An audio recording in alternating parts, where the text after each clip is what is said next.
이제 오늘부터 본격적으로 예수님께서 말씀하신 비유를 하나씩 살펴보겠습니다. 그 예수님의 비유, 첫 번째 비유로 오늘 4가지 밭의 비유에 대한 말씀을 나눕니다. 이 비유는 씨 뿌리는 비유라고도 알려져 있지요. 이 비유는 마태복음, 마가복음, 누가복음 이 세 권을 공감복음이라고 하는데, 이 공감복음 모두에 공통적으로 나와 있는 비유입니다. 이 비유를 보면은 씨가 나오고 밭이 나오고 또 씨 뿌리는 자가 나옵니다. 먼저 우리가 알아야 될 것은 여기 나오는 이 씨가 무엇인가라는 것이지요. 예수님께서 1절부터 9절까지는 씨 뿌리는 비유를 말씀하시고, 그리고 그 뒷부분에 보면은 본격적으로 이 말씀에 대해서 가르치고 있음을 볼 수가 있습니다. 한번 말씀을 보시겠습니다. 자, 19절 말씀을 14절 보면은 이렇게 되어 있습니다. 이 뿌리는 씨는 바로 말씀이라고 되어 있지요. 이 씨는 누가복음에 보면은 하나님의 말씀이다 이렇게도 나와 있습니다. 자, 그러므로 이 씨는 무엇입니까? 말씀이라는 것이지요. 자, 이렇게 하는 예수님께서 이 말씀을 가지고 뿌리기 시작하는데, 여기서 이 말씀을 뿌리는 분은 그렇기 때문에 하나님이시고 이 땅에 오신 예수님이라는 것을 우리가 알 수가 있습니다. 그러면 밭은 무엇일까요? 밭은 바로 이 비유를 듣는 사람들을 가르치는 것입니다.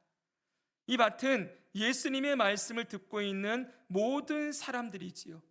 그래서 특별히 누가복음에서는 이 사람들의 마음, 이 말씀을 듣고 있는 사람들을 향하여서 그들의 마음이라는 단어가 계속 반복되고 있음을 볼 수가 있어요. 즉 예수님의 말씀을 듣고 있는 사람들의 마음이 바로 오늘 본문에 나오는 밭이라는 것이지요. 그런데 중요한 사실이 있습니다. 오늘 이 예수님의 말씀을 듣고 있는 사람들이 누구인가? 지금 우리들 말고요, 그 당시 예수님께서 이 말씀을 전하셨을 때 이 말씀을 직접적으로 듣고 있는 사람들이 누구이지요? 이들은 예수님을 전부 믿는 사람만 이 말씀을 듣고 있었나요? 아니었죠, 그렇죠? 우리가 지난주에 본 말씀을 한번 생각해 봅시다. 지난주에 보면 예수님께서 이 땅에 오셔서 사역을 하실 때 사람들의 반응이 둘로 나뉘었어요. 한쪽은 긍정적인 반응을 하는 사람들이 있었습니다. 이들은 예수님을 선지자라고 생각하고 좋은 선생님으로 생각하기도 하고, 어떤 사람들은 메시아다 이렇게도 생각을 했어요. 그러나 부정적으로 생각하는 사람들은 예수님을 향하여 뭐라고 합니까? 저가 미쳤다, 귀신이 씌었다, 심지어는 귀신의 왕 바알세불이 뒤집어 씌워진 사람이다, 이렇게까지 예수님을 모욕하며 경멸하는 일도 있었습니다. 자, 보십시오. 예수님은 언제나 똑같은 사역을 하고 있어요. 똑같은 말씀을 전하고 똑같은 사역을 하고 계시는데, 그것을 받는 사람들의 반응은 이렇게도 이야기하고 저렇게도 이야기하는 것이지요. 왜 그들이 이렇게 예수님의 사역과 말씀에 대해서 다양한 반응이 나오게 되었는가? 그것에 대한 이유가 오늘 본문에서 예수님이 보여주시는 이 4가지 밭의 비유인 거예요. 자, 예수님을 어떤 사람은 받아들이고 어떤 사람은 받지 아니하고, 어떤 사람은 예수님 말씀을 듣고 어떤 사람은 듣지 않는 이유가 무엇입니까? 그들의 마음 밭에 차이가 있다는 것이지요. 예수님이 전하시는 말씀을 듣고 받는 그들의 태도와 마음 중심에 따라서 이런 차이가 나오게 되었다는 것입니다. 먼저 우리가 이 4가지 비추의 밭을 배우면서 우리가 꼭 기억해야 될 것이 하나 있습니다. 그것은 이 4가지 밭에 대한 비유를 어떤 학자들은 구원받지 못한 사람에 대한 이야기다, 이렇게 말을 합니다. 여러분, 이 말이 맞을까요, 틀릴까요? 네 가지 밭이 비유가 구원받지 못한 사람들, 첫째부터 셋째까지 맡은 구원받지 못한 사람들에 대한 말씀이다. 맞습니까, 틀립니까? 네, 결과론적으로는 맞는 말이에요. 왜냐하면 이 세 가지 앞에 나오는 밭은 열매를 맺습니까, 못 맺습니까? 열매를 못 맺어요. 우리가 늘 배워왔듯이, 이 앞에서 성령의 임하심에서도 배워왔듯이, 성령으로 거듭난 자에게는 반드시 영향과 결과가 나오게 된다고 배웠었지요. 그리고 그 영향과 결과는 거듭남의 열매가 맺히는 것이라고 강조했었습니다. 그런데 첫 번째부터 세 번째 밭은 열매가 없습니다. 그러므로 결과론적으로 보면 구원받지 못한 사람에 대한 이야기라고 우리가 할 수가 있지요. 그런데 그렇게만 넘기고 지나가서는 안 됩니다. 이거는 구원받고 믿음의 길을 걸어가고 있는 저와 여러분, 거듭난 하나님의 자녀들에게도 아주 중요한 교훈을 주고 있는 말씀이에요. 왜냐하면 우리도 저 뒤에서 설명하겠지만 지금 성화의 과정을 지나가고 있습니다. 성화의 과정에서 우리의 마음밭이 항상 좋은 밭으로만 존재하는 것이 아니고, 어떨 때는 길가밭, 돌밭, 가시떨기밭 같은 이런 마음밭으로 우리 마음이 굳어지고, 우리의 믿음이 여러분 주저앉아 있을 때도 있기 때문인 것이지요. 그러므로 여러분, 우리는 이 말씀을 두 가지 방향에서 들어야 돼요. 말씀을 들어도 듣지 않고, 그리고 예수님을 전해도 믿지 않는 사람들이 왜 그런가 했더니 그들의 마음밭이 이런 마음밭으로 있기 때문에 아직 예수님 믿지 못한다는 것을 우리가 이해하고 그들의 마음밭을 변화시켜 달라고, 에스겔서의 말씀대로 하면 굳은 마음을 부드러운 마음으로 변화시켜 달라는 기도로 그 영혼들을 품어야 될 거예요. 또 하나는 오늘 이 말씀을 우리의 마음밭을 점검하는 교훈으로 삼아서 우리의 마음밭이 좋은 마음밭으로, 열매를 맺는 마음밭으로 늘 주님께서 우리 마음밭을 변화시켜 주시기를 소망하고, 지금 우리의 마음밭을 점검하는 말씀으로 삼아야 하는 것이지요. 그러면 이제 이 네 가지 밭을 하나하나 살펴보겠습니다. 첫 번째 밭은 길가밭입니다. 이 길가밭의 특징이 무엇입니까? 길가밭은 사람들이 많이 다니고 차가 많이 다녀서 딱딱하게 굳어진 길이에요. 이 씨 뿌리는 자가 씨를 뿌리고 나면 이 씨가 땅을 뚫고 들어가서 뿌리를 내려야 되는데 땅이 너무 단단해서 뿌리를 내리지 못하는 것이지요. 또 이 길가밭은, 이 길가에 뿌려진 씨들은 금방 새들이 와서 이 씨를 먹어버리게 되어집니다. 결국 이 씨는 아무런 열매가 없이 그냥 사라지게 되는 것이지요.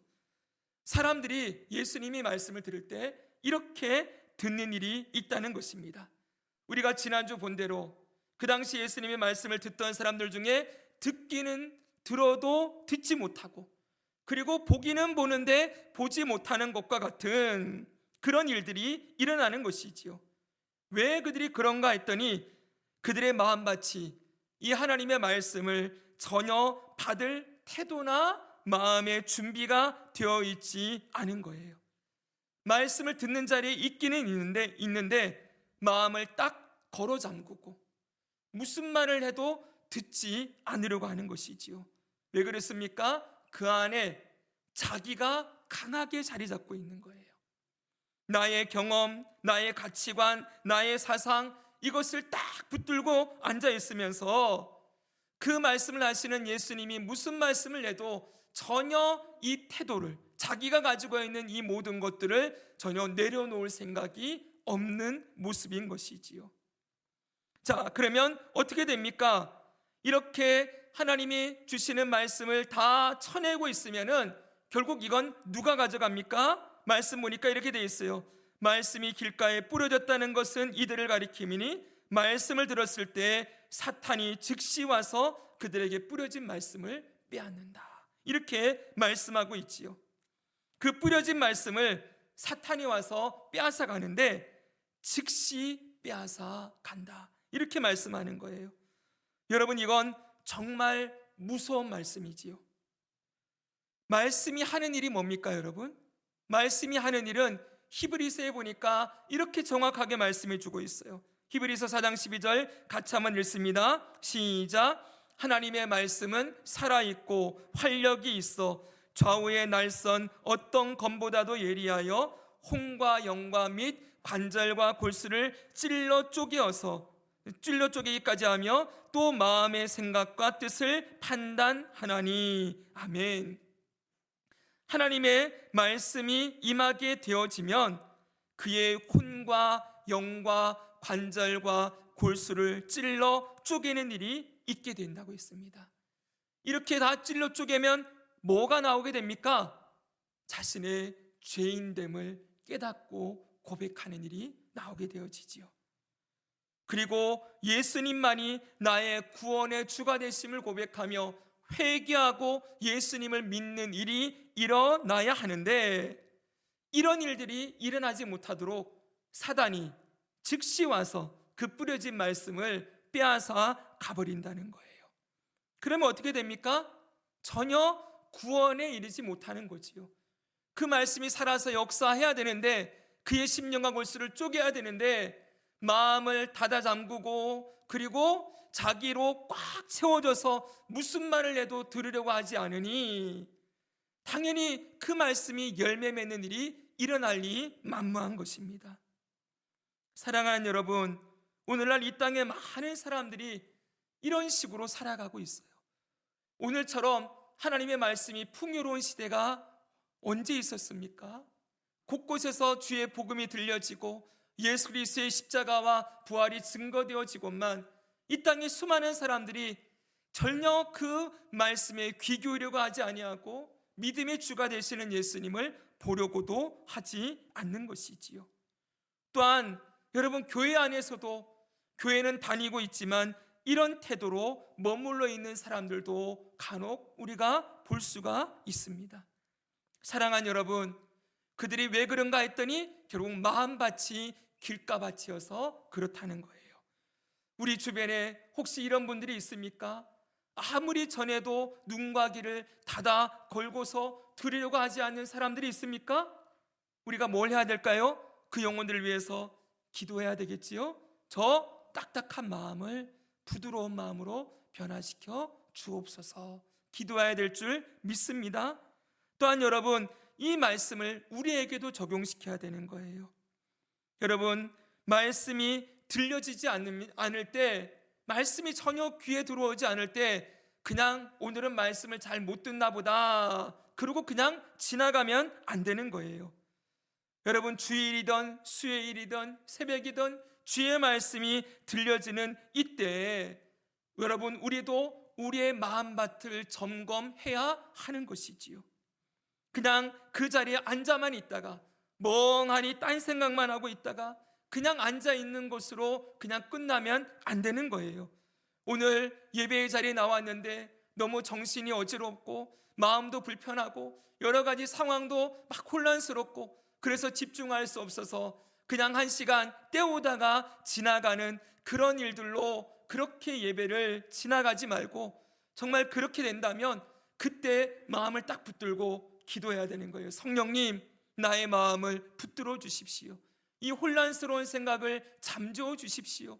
오늘 들려주시는 주의 말씀을 듣기 원합니다. 이 말씀이 내 안에 열매 맺는 말씀으로 들려지기 원합니다. 나의 눈을 여시고 귀를 여시고 주여 내 마음을 새롭게 변화시켜 주옵소서. 그렇게 여러분, 이 말씀 듣는 이 자리를 정말 귀하게 여겨야 하는 거예요. 그래야 그나마 일주일 동안 우리가 이 세상을 살아가면서 성령께서 들었던 말씀을 기억나게 하시고 우리 삶에 적용하게 하시고 이 말씀이 살아 역사하는 은혜를 누리며 살아갈 수 있을 줄 믿습니다. 이 길가밭, 이 밭으로 우리의 마음밭을 내버려 두지 않아야 하는 것이지요. 두 번째는 돌밭입니다. 씨앗이 뿌려졌을 때 이 씨앗이 열매를 맺으려면은 깊이 뿌리를 내려야 하지요. 그 뿌리를 깊이 내려서 그 흙 속에 양분과 수분을 충분히 빨아들여야 뜨거운 태양빛 아래서도 말라버리지 않고 자라나고 열매를 맺을 수 있게 됩니다. 근데 씨가 뿌려진 것이 어디예요? 돌밭이에요. 처음에는 흙이 좀 있어서 처음에는 씨가 뿌려졌을 때 뿌리가 좀 내리는 것 같지만 그 뿌리가 밑에 돌에 부딪히게 되면 더 이상 내려가지 못하는 것이죠. 그런 상태에서 어떤 일이 벌어집니까? 태양빛이 뜨겁게 내리쬐고 비바람이 불면 금방 뿌리가 말라서 비바람에 날려가 버리게 되는 것, 이게 바로 돌밭입니다. 여러분, 이 돌밭에 대해서는 예수님이 이와 같이 말씀하십니다. 우리 이 말씀 같이 한번 읽겠습니다. 또 이와 같이, 제가 한번 읽어드리겠습니다. 또 이와 같이 돌밭에 뿌려졌다는 것은 이들을 가리킴이니 곧 말씀을 들을 때 즉시 기쁨으로 받으나 그 속에 뿌리가 없어 잠깐 견디다가 말씀으로 인하여 환난이나 박해가 일어난 때에는 곧 넘어지는 자요. 이렇게 되어 있습니다. 여러분, 말씀을 받을 때에는 즉시 기쁨으로 받는데요. 정확히 말하면 이 말씀 안에서 은혜도 받고 그리고 감격도 경험한다는 거예요. 잠시 잠깐 이 말씀을 통해 하나님의 사랑도 경험하고 또 그 말씀 앞에 기쁨으로 감격함으로 반응하는 모습이 있다는 것이지요. 그리고 이 은혜를 붙들고 잠시 잠깐 봉사도 하고 열심도 낼 수 있습니다. 그런데 마음밭이 돌밭입니다. 그 흙이 너무나도 얕기 때문에 뿌리가 내려가지 못하고 그리고 조금 있다가 고난이나 핍박이 다가오면 금방 무너지게 된다는 것입니다. 여러분, 이런 돌밭과 같은 이 마음을 가진 이런 사람들을 청교도인들은 일시적인 믿음, 이렇게 불렀어요. 일시적으로 믿음을 가진 것처럼 보인다는 것이지요. 여러분, 이들 속에 믿음이 뿌리 내리지 못하도록 막는 돌이 뭡니까? 여기 보니까 말씀으로 인하여 환난이나 박해를 받는 것, 이렇게 되어 있어요. 말씀 때문에 환난과 박해를 받는다는 거예요. 그런데 이 말씀 때문에 받는 환난과 박해는 외부적인 박해만을 얘기하는 게 아니에요. 내부적인 박해도 있어요. 이 말씀이 들려질 때 여러분, 아까 우리가 히브리서의 말씀 배웠지요? 그 말씀이 어떤 일이 있습니까? 혼과 영과 심령과 골수를 찔러 쪼갠다고 했잖아요. 한마디로 찌른다는 거예요. 우리의 생각과 마음을 이 말씀이 찌르면은 우리 안에 상처와 아픔들이 생기게 된다는 것입니다. 이건 말씀이 하는 일이에요. 말씀은 반드시 우리의 생각과 마음 속에 있는 것들을 찌르는 일을 해요. 어떤 사람에게는 이것이 오랫동안 품고 있는 죄일 수도 있고, 어떤 사람에게는 남들에게 보이고 싶지 않은 수치와 아픈 부끄러운 부분일 수도 있습니다. 어떤 사람에게는 이 땅에서 내가 추구하고 싶어하는 욕심이나 욕망일 수도 있고요.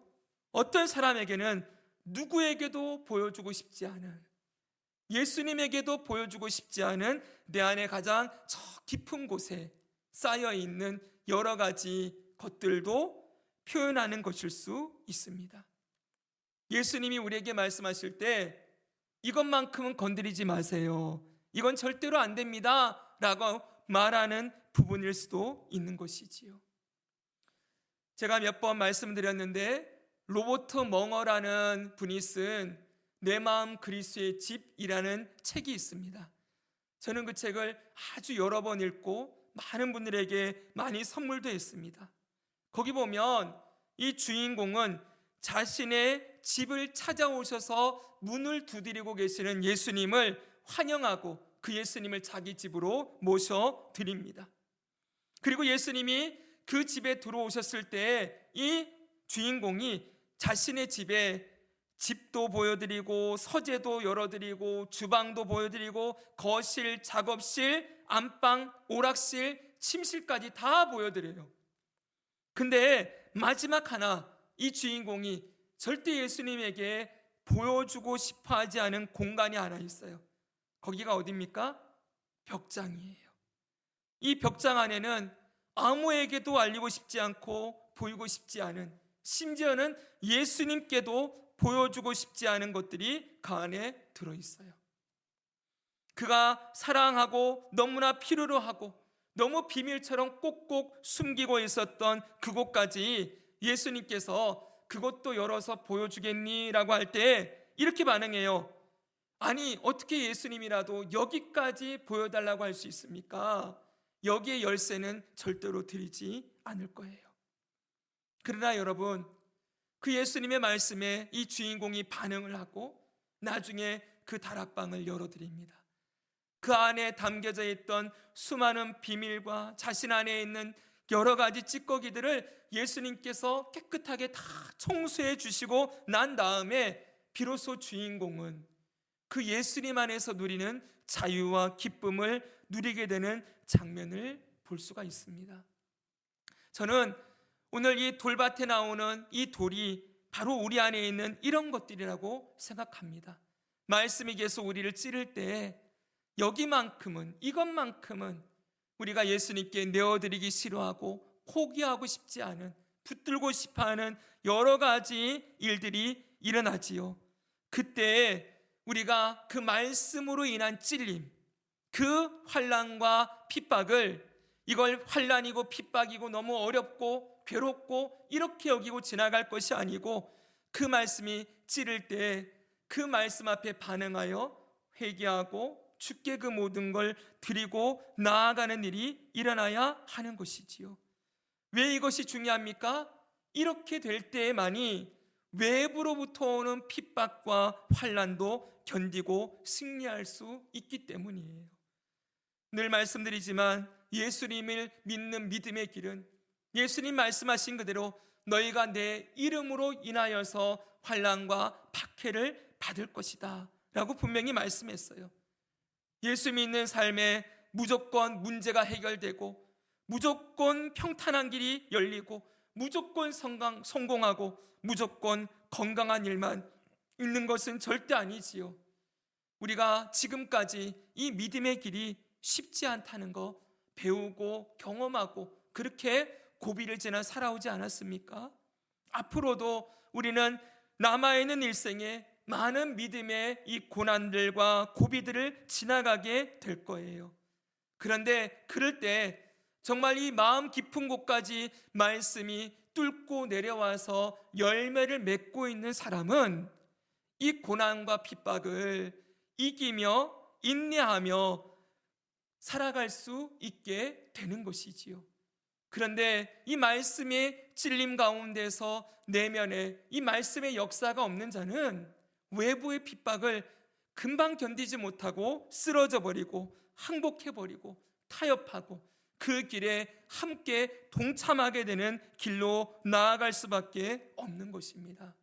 그렇기 때문에 여러분, 우리는 오늘 우리의 마음밭이 이 돌밭과 같은 마음은 아닌지 돌이켜 보아야 하는 것이지요. 또 우리 주변에 예전에 예수님 믿었다가 어려운 일이 생겨가지고 주님을 떠난 분들 많이 있지 않습니까? 저는 이제 목회사에 가면서 정말 생각나는 한 분이 있어요. 그분은 이 장애를 얻어서 두 다리를 쓰지 못하고 늘 휠체어를 타고 다니는 분이었는데 이분이 교회에 나와서 정말 열심히 했었어요. 저랑 같이 확신만 공부도 하고 성장만 공부도 하고 정말 귀하게 믿음이 자라났어요. 그리고 사람들 앞에서 간증도 했었지요. 근데 이분이 어느 순간 교회에서 보이지 않는 거예요. 찾아가서 신방을 했더니 집에 사랑하는 친구에게서, 믿었던 친구에서 큰 어려움을 당하고 사기를 당해서 큰 낙심을 하게 된 거예요. 근데 이 낙심했던 이 일이 그분에게 교회를 나갈 힘을 잃어버리게 만들고 점점 예배를 빠지게 만들었고, 그리고 나중에는 교회를 완전히 떠나가고 있었어요.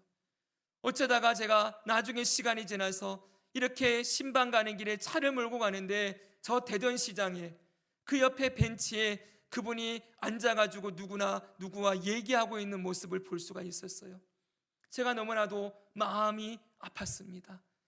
그 영혼을 두고 주님께 기도할 수밖에 없었어요.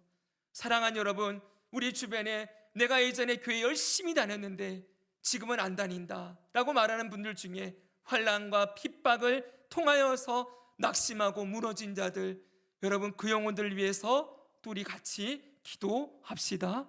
그 영혼들을 다시 일으키시고 생명의 길로 인도해 달라고 기도해야 하는 것이지요. 세 번째로는 가시떨기가 있는 밭이에요. 여기는 씨가 뿌려졌는데 가시떨기가 함께 자라는 밭입니다.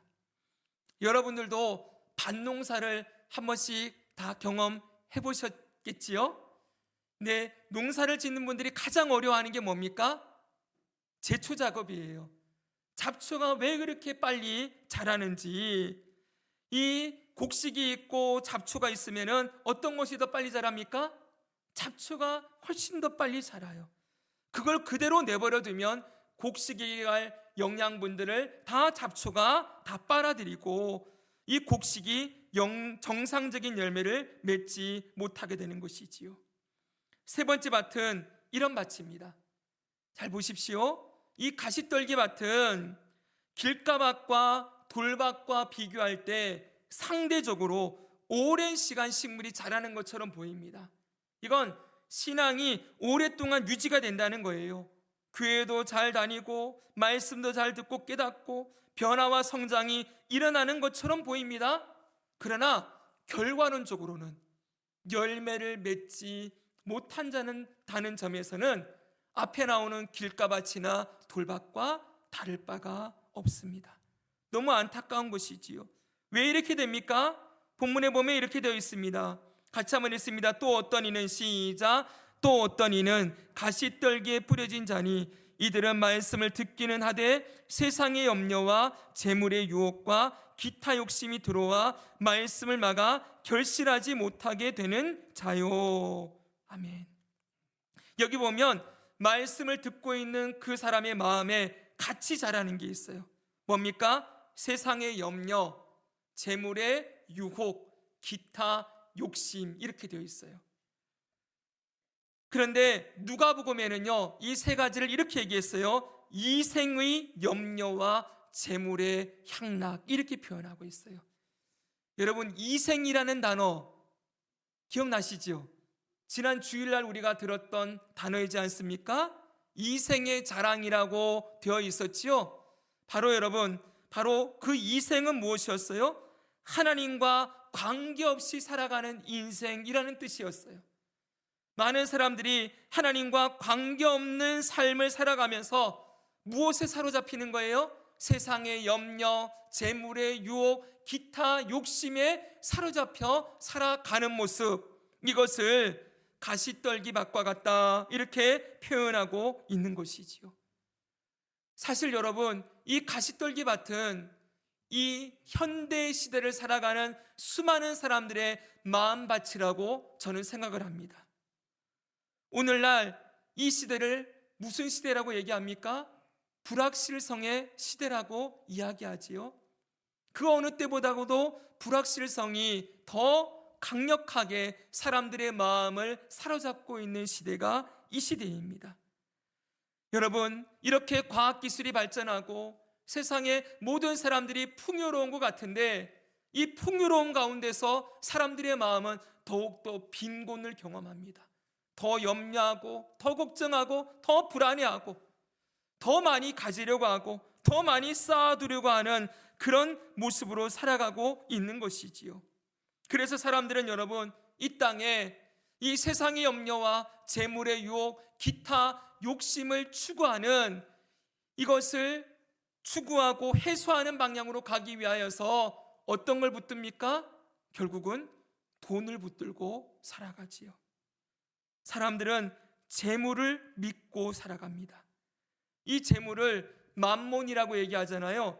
근데 이 맘몬이라는 단어에는 나는 믿는다 라는 뜻이 담겨져 있대요. 여러분, 사람들의 마음은 뭘 믿어요? 재물을 믿는다는 것이지요. 이 재물이 곧 돈이 전지전능한 신이 되어서 사람들의 마음밭 중심에 딱 자리를 잡고 있는 거예요. 이렇게 돈이 마음 중심에 딱 자리를 잡고 있으니 그걸 날마다 사랑하고 그것에게 경배하고 그것을 추구하고 그것을 붙들고 놓지 못하는 마음밭이 딱 가시떨기 밭이라는 거예요. 여기에 대해서는 예수님이 산상수훈에서 분명하게 이렇게 가르쳐 주셨지요. 마태복음 6장 24절을 보겠습니다. 한 사람이 시작 한 사람이 두 주인을 섬기지 못할 것이니 혹 이를 미워하고 저를 사랑하거나 혹 이를 중히 여기고 저를 경히 여김이라. 너희가 하나님과 재물을 겸하여 섬기지 못하느니라. 아멘.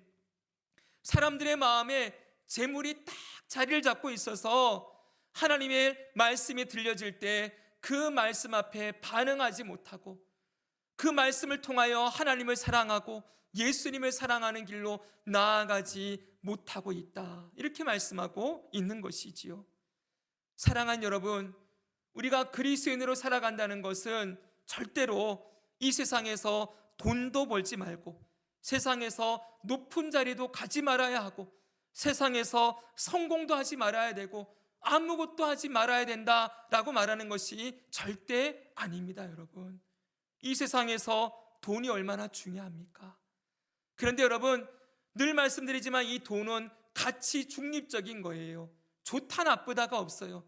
그런데 이 돈을 어떻게 우리가 어떤 태도로 대하느냐, 어떻게 사용하느냐에 따라서 이 돈은 정말 다른 모습으로 우리 삶에 영향을 미칠 수가 있습니다. 이 돈을 하나님을 경외하고 하나님께서 우리에게 주신 귀한 선물로 은혜로 받았다는 걸 늘 기억하는 사람은 돈의 노예가 아닌 하나님께 감사하고 하나님을 경배하고 이 돈의 주인 대신 하나님이 원하시는 방향대로 이것을 사용할 수밖에 없는 것이지요.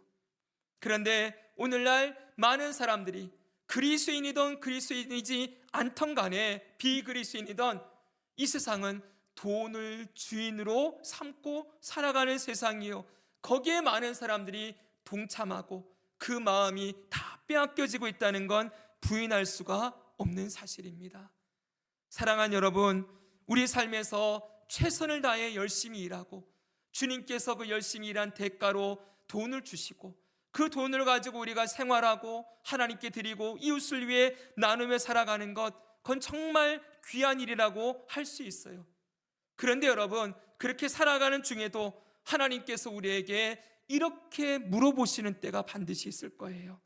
사랑하는 나의 자녀야, 내가 이 모든 것들보다 나를 더 사랑하느냐? 이 모든 것들보다 내가 더 소중한 존재냐? 너는 이 모든 것들을 잃어도 나를 여전히 사랑하고 신뢰하고 따라올 수 있겠느냐? 하나님께서 우리에게 물어보실 때가 있을 것입니다. 사랑하는 여러분, 그때 내가 이 모든 것들보다 주님을 더 사랑합니다. 주님은 나의 삶의 전부가 되신 분이십니다. 모두 잃어도 주님 한 분, 예수님 한 분이면 충분합니다. 여러분, 이런 고백을 드리는 자리로 나아갈 수 있기를 소망합니다. 이렇게 말해놓고 우리가 쓰러질 때 있을 거예요. 이렇게 말해놓고 우리가 그렇지 못할 때도 있을 거예요. 그러나 내가 그러지 못하니까 아예 나는 사랑한다는 말도 못하겠다 이러고 있어서는 안 되는 거예요. 베드로를 보십시오. 베드로가 예수님을 3번 부인합니다. 그리고 예수님이 찾아오셨을 때 네가 나를 사랑하느냐 그랬을 때 내가 주님 사랑합니다 라고 고백하지 않습니까? 물론 그 고백에 필레오의 고백이 나오기도 하고 그렇지만 여러분, 그럼에도 불구하고 그는 그래도 내가 주님 사랑하고 싶어요. 내가 무너지고 쓰러진 존재이지만 주님 사랑하기 원합니다 라는 그 주님을 향한 그 간절한 고백이 그 안에 담겨 있지 않습니까? 주님이 우리에게 보고 싶어하는 건 바로 그 중심인 거예요. 이 마음에 이 세상에 대한 염려와 재물에 대한 것들과 돈에 대한 사랑과 이것이 가득 채워져서 나는 예수님 사랑한다고 나는 말 못해. 나는 지금 이 모습으로는 절대 주님 사랑하는 모습이 아닌 거야 라고 그냥 쓰러져 있는 게 아니라, 그게 우리 마음에 자리 잡고 있는 것 같을 때에도 주님, 제가 이것보다 주님을 더 사랑하기 원합니다. 주여, 나의 마음에 있는 이 욕심과 탐욕과 육신의 정욕과 안목의 정욕과 이생의 자랑을 내려놓기 원합니다. 나를 도와주십시오. 그렇게 주님께 고백하며 나아가는 모습이 필요한 것이지요.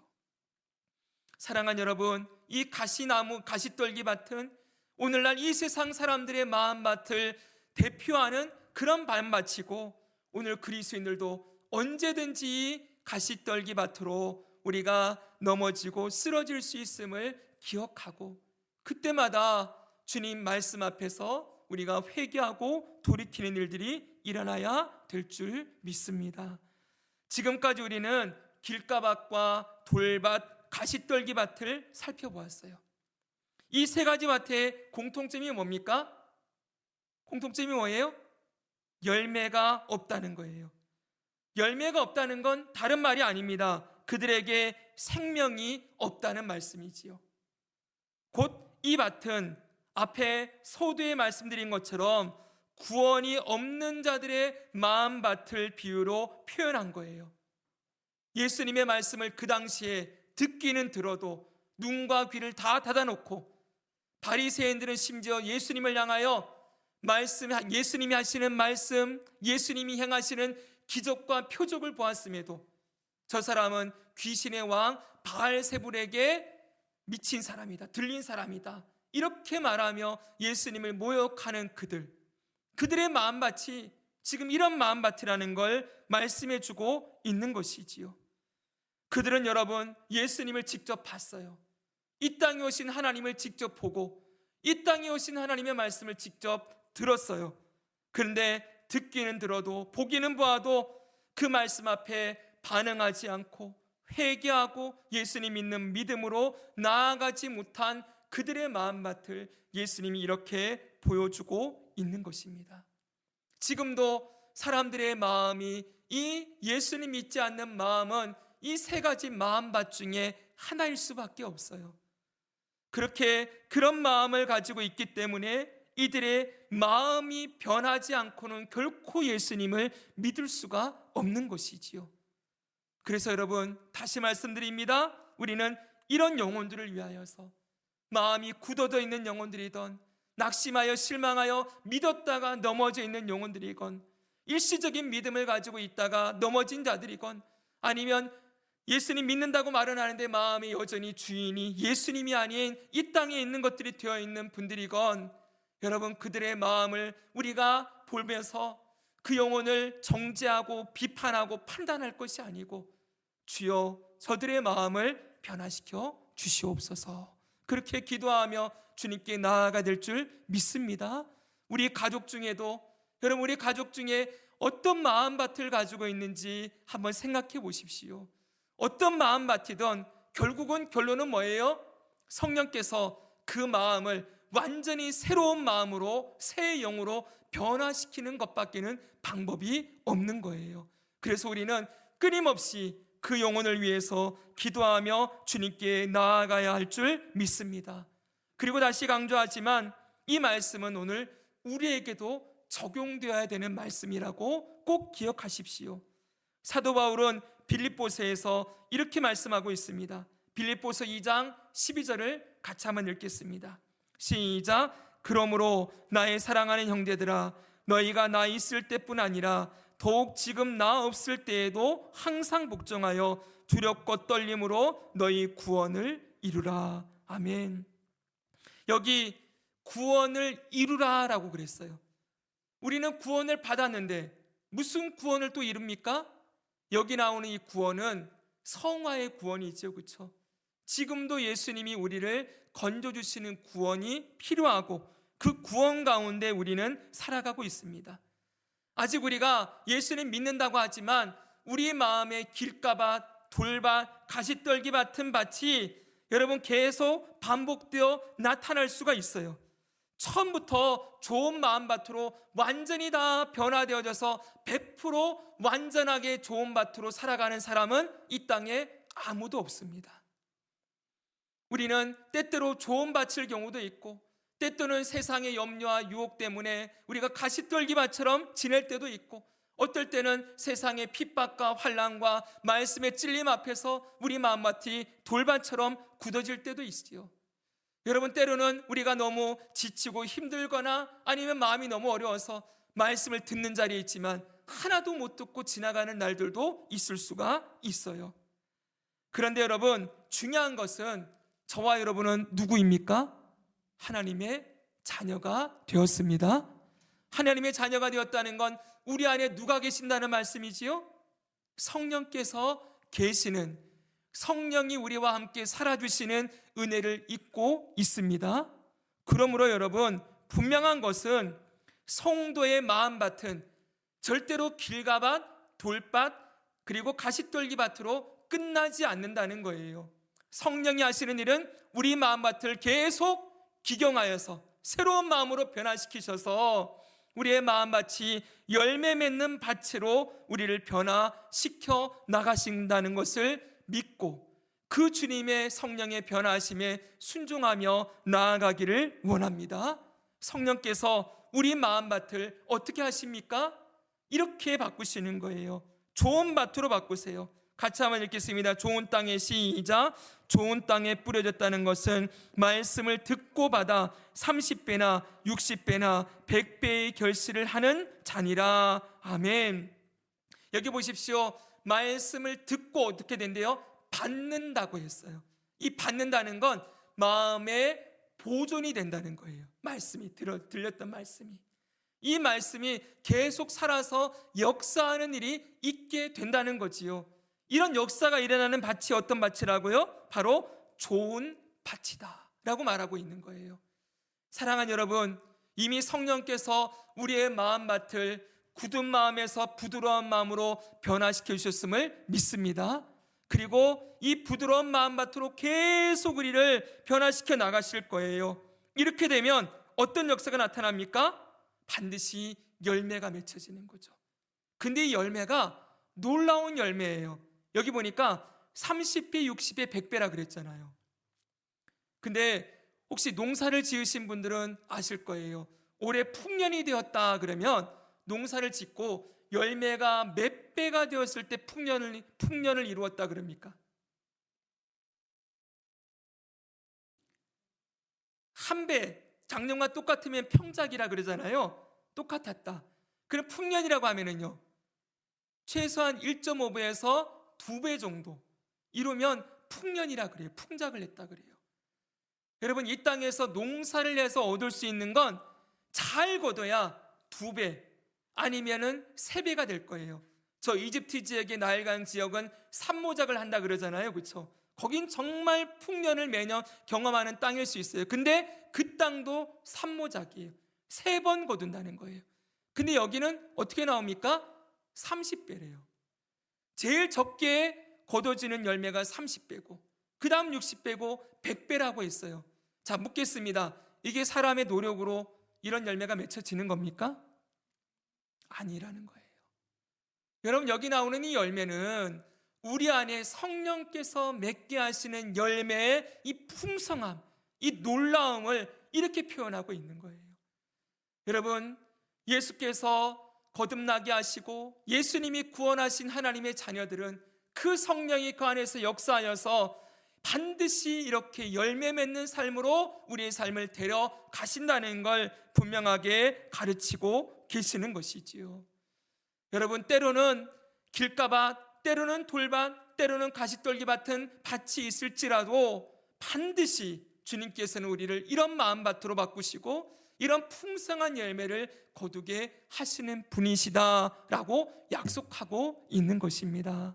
그러니 여러분, 이 예수님의 비유가 알려주는 이 귀한 말씀이 결국 하나님의 자녀들에게 하나님께서 얼마나 큰 역사와 은혜로 우리 삶을 인도해 가시는지를 가르쳐주고 싶어하는 말씀이라는 것 우리가 보면서 이 말씀이 주시는 풍성한 은혜를 받아 누릴 것을 기대하며 소망하며 그렇게 주님의 말씀의 길을 따라가 보지 않으시겠습니까? 이런 열매가 우리 힘은 아니지만은 여러분, 주님 앞에 서게 되었을 때 보게 될 거예요.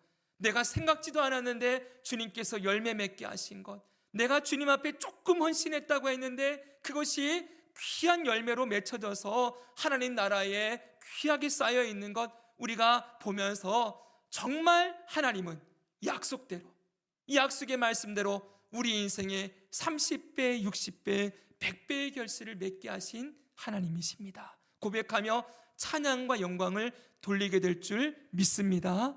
나를 보지 마시고 우리 안에 살아 역사하시는 예수님 바라보면서 나아가시고, 또한 우리가 행여라도 길가밭, 돌밭, 가시떨기밭과 같은 모습으로 열매 맺지 못하는 모습으로 있을 때 그냥 포기하고 낙심하고 머물러 있지 마시고 늘 성령님의 은혜를 구하며 성령님 다시 일어서기 원합니다.